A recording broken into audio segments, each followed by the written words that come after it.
Halo, Assalamualaikum warahmatullahi wabarakatuh. Ya, tubuh kita ini bisa sakit ya, di mana saja itu bisa sakit, bisa mengalami masalah kesehatan. Ya, termasuk ya organ intim kita ya, pria itu Mr. P ataupun penis. Nah, rasa sakit ini ya itu bisa datang ya ke teman-teman ya ataupun ke siapapun, ya bisa misalkan di pangkalnya, bisa di batangnya ataupun bisa di kepalanya. Nah, rasa sakit mungkin ada yang ringan ya, ada yang sedang ataupun ada yang berat. Ya, sakitnya ada yang misalkan berdenyut, nyeri biasa gitu ya, ataupun ada yang rasa panas dan sebagainya. Kalau seandainya nyeri ataupun sakit di penis, ya ini memang ya pemikiran teman-teman mungkin ya mau berobat ke dokter itu malu ya, karena ya hal tabu gitu ya. Tapi sebenarnya enggak ya. Apapun masalahnya, ya kalau memang mengganggu ataupun memang itu penyakit, ya berobat saja ke dokter, nggak masalah, nggak perlu malu ya membicarakannya bagaimana. Ya misalkan ya teman-teman sakit penisnya, kemudian saat berobat ke dokter, ya ada orang lain di situ, ya mungkin bisa minta izin ke dokternya, dok boleh nggak susternya ataupun perawatnya itu keluar dulu, ya saya ada yang mau diomongin, itu gitu bisa saja ya. Jadi intinya memang itu diobati, jangan tidak. Balik lagi ya, tingkat sakitnya itu bisa berbeda-beda tiap orang. Ya ada yang ringan mungkin bisa hilang sendiri, ada yang memang memerlukan pertolongan. Apalagi ya sakitnya itu progresif, artinya makin lama bertambah bukan makin sembuh, ya itu ya konsultasi ke dokter, jangan tidak. Jadi ada beberapa kondisi yang menyebabkan penis teman-teman itu sakit. Yang pertama, infeksi saluran kencing. Walaupun infeksi saluran kencing ini lebih sering terjadi pada wanita, itu karena memang saluran wanita itu lebih pendek dibandingkan dengan laki-laki. Makanya ya gampang masuk situ. Nah, tetapi bukan berarti laki-laki nggak bisa terkena infeksi kencing ataupun ISK ini. Bisa. Nah, ketika laki-laki mengalami infeksi ini, yaitu penis teman-teman juga bisa merasa sakit. Yang kedua, Peyronie. Nah, teman-teman mungkin sudah nggak asing lagi ya dengan penyakit ini, ataupun masih ada yang asing. Jadi Peyronie ini itu ya penis teman-teman kan normalnya ya walaupun nggak lurus-lurus bener ya, itu kan agak nekuk sedikit. Nah, tapi kalau pada penyakit Peyronie ya teman-teman itu nekuknya bisa lebih ekstrim ya, ataupun lebih bengkok. Nah, itu karena apa? Itu karena pada penyakit Peyronie itu di batang penisnya itu ada jaringan parut. Ya, jaringan yang keras di situ.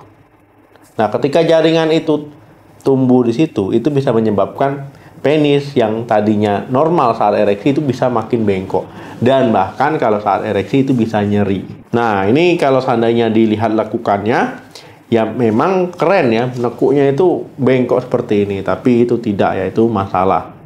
Ya gimana seandainya ingin berhubungan ya seksual kalau seandainya nyeri ya. Nah, itu pasti nggak nyaman sekali, nggak enak, ya bahkan takut untuk ereksi atau apalagi berhubungan. Yang ketiga, priapismus. Nah, teman-teman sudah pernah saya bahas ya, priapismus ini penyakit apa ya, bisa dilihat. Nah, jadi priapismus ini ya ketika teman-teman itu ereksinya itu terus-menerus berkepanjangan. Ya walaupun sedang tidak melakukan aktivitas seksual ataupun hubungan seksual, dia tetap berdiri ya, tetap tegang. Nah, tentu ini ya kalau seandainya berhubungan tegang lama kan itu bagus ya. Tapi kalau seandainya nggak berhubungan tegang terus, ya ini kondisi yang tidak normal. Ya biasanya ini bisa sampai 4 jam ataupun lebih. Ya tentu ini sangat menyiksa sekali. Ya kondisi ini tentu bisa mengakibatkan masalah ya kesehatan di organ kelaminnya. Jadi memang harus hati-hati. Kalau mengalami kondisi ini gimana, dok? Ya langsung saja ke dokter ya, nggak usah malu.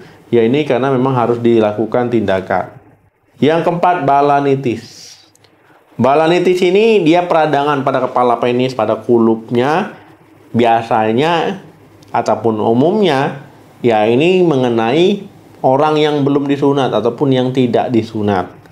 Nah, kalau orang yang sudah disunat ini jarang sekali ya mengalami masalah balanitis ini. Nah, biasanya kalau orang mengalami balanitis ini ya nyeri kemerahan di bagian kulup ataupun kepalanya. Mau kencing sakit, nggak kencing pun bisa sakit. Kondisi ini ya akibat ya kurang terjaganya kebersihan, ya kurang terjaganya ya lingkungan di Mr. P-nya. Apa nih penyebabnya, Dok? Ya bisa karena jamur, bisa karena bakteri, misalkan bisa karena alergi, ataupun misalkan kontak dengan bahan-bahan parfum, ya sabun dan sebagainya. Ini bisa juga. Yang kelima, penyakit kelamin. Sesuai namanya penyakit kelamin, artinya ya menyerang kelamin ya. Penyakit kelamin ini ya ditularkan melalui hubungan seksual yang sering gonta-ganti pasangan, yang sering jajan sembarangan ya.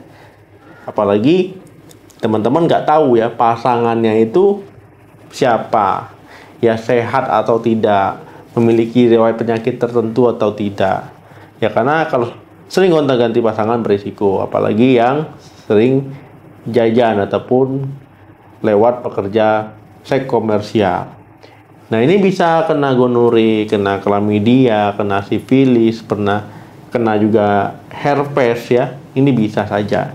Nah jadi ini tentu akan menyebabkan nyeri ya, nyeri di penisnya. Keenam, cedera. Nah cedera ini teman-teman ya biasanya nggak disengaja ya, jarang yang disengaja.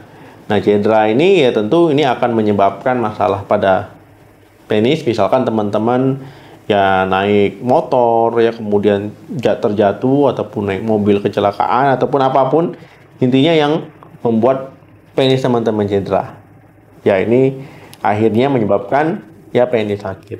Ataupun misalkan terbakar ya, kemudian terjepit resleting. Ya ini biasanya anak-anak ya yang sering terjepit resleting. Ini mungkin teman-teman di rumah ada yang pernah ya, waktu kecil dulu ya mau narik ke atas itu terjepit ya, rasanya luar biasa sekali. Nah jadi teman-teman ya cedera ini ada macam jenisnya. Misalkan nggak sengaja ya memasukkan cincin ya ke penisnya, ataupun memasukkan sesuatu ke saluran kencingnya, ataupun misalkan melakukan hubungan seksual ya dengan cara yang kasar, akhirnya jadi cedera juga. Yang ketujuh, fimosis. Fimosis ini ya tentu terjadi pada laki-laki yang belum disunat. Nah fimosis ini dia nggak bisa ya, kulupnya itu nggak bisa ditarik. Ya kalau terjadi fimosis nggak bisa ditarik ya biasanya kalau kencing ya itu dia gembung dulu ya, gembung dulu baru keluar. Nah kondisi fimosis ini ya ini bisa menjadi faktor risiko nanti terkena balanitis. Nah jadi solusinya gimana biar nggak kena balanitis? Ya disunat. Yang kedelapan, parafimosis. Nah, apa bedanya, Dok, dengan parafimosis dengan fimosis tadi? Jadi parafimosis ini beda dengan fimosis. Kalau fimosis kan dia nggak bisa, nih kita anggap saja ya, nggak bisa ditarik ya. Nah tapi kalau parafimosis dia ditarik tapi nggak bisa balik lagi. Nah ini kondisi yang gawat darurat. Kenapa? Karena dia mencepit kepalanya. Akhirnya sirkulasi darah ke kepalanya ini bisa terganggu. Ini tindakannya gimana, Dok? Ya harus disunat ya. Ini kondisi yang nggak boleh ditunggu-tunggu. Nanti takutnya jaringannya mati, ya hilang masa depan.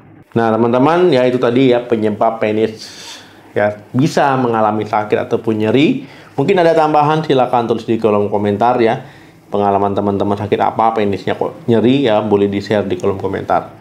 Nah untuk pengobatannya memang ini berdasarkan penyebab, apa yang menyebabkan ataupun mendasarinya ya itu diobati, dan obatnya pun beda-beda ya. Kalau fimosis tadi disunat, parafimosis disunat.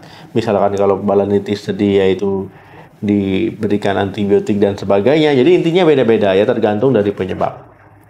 Oke teman-teman ya, kalau seandainya suka dengan video ini bolehlah ya di-share, dibagikan ya, di-like dan juga di-subscribe. Terima kasih yang sudah nonton video sampai habis.